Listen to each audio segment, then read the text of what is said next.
saya ajarin satu ilmu, ya. Ilmu ini sebenarnya sederhana, tapi kalau Anda paham ini, maka Anda akan mulai memahami diri Anda. Ya, catat ya. Langsung siap catatan. Allah menciptakan dua keseimbangan atau dua kondisi. Kondisi hiper, berlebih, dan kondisi hipo. Oke, ini urusan sama lambung, supaya nanti tahu bagaimana cara ngobatin lambung.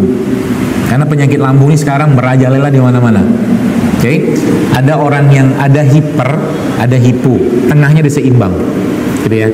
Ada hiper, ada hipo, tengahnya dia seimbang.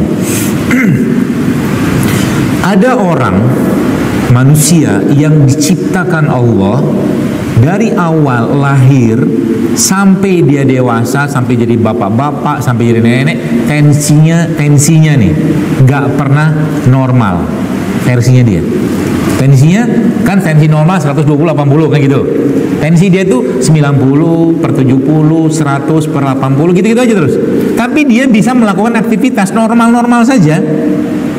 Ya, maka orang kayak begini, Bapak Ibu sekalian, jangan dipaksain menjadi angka normalnya orang normal. Karena orang ini diciptakan Allah dalam kondisi hipo ya. Jadi jangan paksa dia untuk misalkan tensinya bisa 90/70. Itu buat dia aman-aman saja. Biarin aja. Jangan dipaksakan naik dengan makan garam seabrek-abrek misalkan. Biarin aja. Nah, jadi nggak normalnya dia kalau berapa? 120 udah nggak normal. Paham ya? 120 sudah nggak normal. Berarti kalau dia hipotensi kalau dia disebut dengan hipotensi itu orang kayak begini, maka bisa jadi tensinya 80 atau 70 hipotensi dia. Tapi kalau orang yang normal sudah sangat hipotensi kan? Nah, orang yang defaultnya sudah hipo kayak begini, hipo, maka semuanya akan hipo. Ya. Kalau dia tadi pembahasan kita masuknya ke tekanan darah, maka lambungnya juga akan menjadi lambung yang hipo. Oke. Apa dok tanda-tanda orang yang lambungnya hipo? Gitu kan? Tanda-tanda orang yang lambungnya hipo ini apa? Dia tidak kuat, perutnya kosong. Paham? Dia tidak kuat, perutnya kosong, bawaannya pengen makan terus.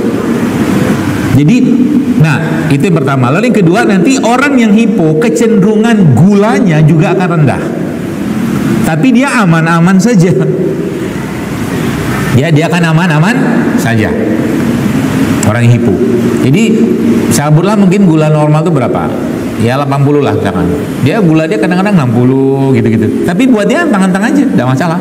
Syaratnya apa untuk mempertahankan itu? Dia harus sering-sering makan. Nah, makanan inilah yang nanti akan jadi ujiannya dia. Ya, dia memang butuh sering makan. Oke, dia memang butuh sering makan. Tapi kalau yang dimakan keliru, yang dimakan berlebihan, maka gula darahnya atau mungkin gula asam lambungnya akan naik. Maka untuk orang hipo sebenarnya obatnya ketika dia kena asam lambung yang tinggi bukan dikasih obat asam lambung, tapi makan yang benar untuk mengembalikan keseimbangannya dia. Paham? Paham apa pura-pura paham? Kok tiba-tiba kenapa asam lambungnya berlimpah? Nah, kebanyakan terjadi disbiosis. Gula berlebihan, karbohidrat olahan berlebihan, makanan sintetik berlebihan. Berarti saya tetap boleh dong makan gula, makan karbohidrat, benar boleh, tapi karbohidrat atau gula yang masih alam, masih bagus, yang masih mengandung serat. Contohnya apa? Daripada misalkan makan nasi yang ada pestisida misalkan, lebih baik dia makan singkong. Sama-sama karbo, tapi karbonya lebih aman untuk dia. Gitu loh. Jadi kalau misalkan si orang yang hipo tadi itu, Bapak sekalian, si orang hipo tadi misalkan saat dia lapar, dia makan roti, kan karbo olahan itu akan muncul lagi laparnya nanti. Ya, nah itu misalkan bicara karbonya. Maka sebenarnya, jadi kalau kita bicara orang yang hipo kena asam lambung, sebenarnya obatnya apa? ikutin aja pola makan dia. Kalau dia biasa makannya 5 kali 7 kali sehari, makan dalam jumlah sedikit, makannya yang benar, nanti asam lambungnya hilang. Kalau memang butuh katakanlah tambahan apa? Tambahan suplemen misalkan yang lain, boleh kasih dia apa misalkan. Sudah pernah saya sampaikan juga masalahnya. Obat paling mudah asam lambung itu adalah air tajin. Air tajin. Karena dia mengandung amilum, gula yang gampang diserap. Ya. Nah, air tajinnya itu ya, atau kalau nggak ada air tajin Anda bisa pakai bekatul. Bekatul itu bukan makanan ayam ya, ada bekatul yang bisa kita makan. Ya. Nah, lalu itu kan. Lalu yang kedua, yang selanjutnya kasih probiotik.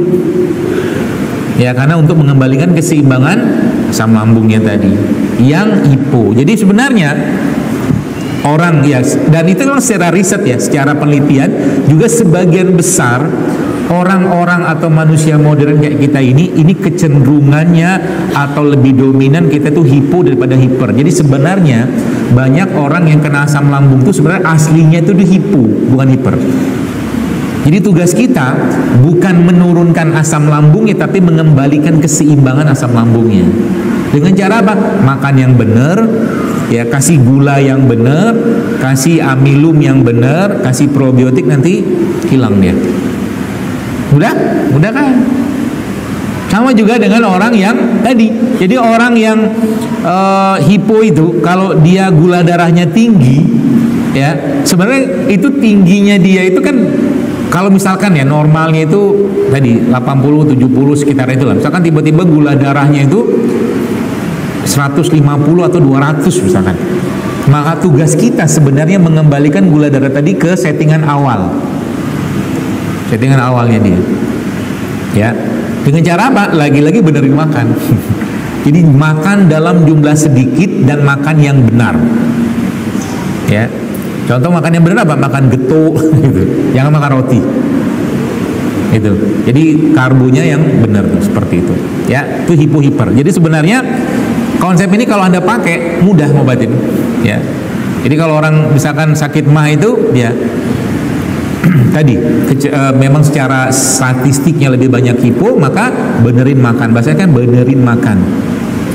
Karbo olahan segala macam, karena dia menyebabkan disbiosis pada lambung kita atau perut kita. Ya. Nah, kemudian apalagi? Kembali ke disbiosis tadi. Ya. Makanan-makanan yang modifikasi secara genetik.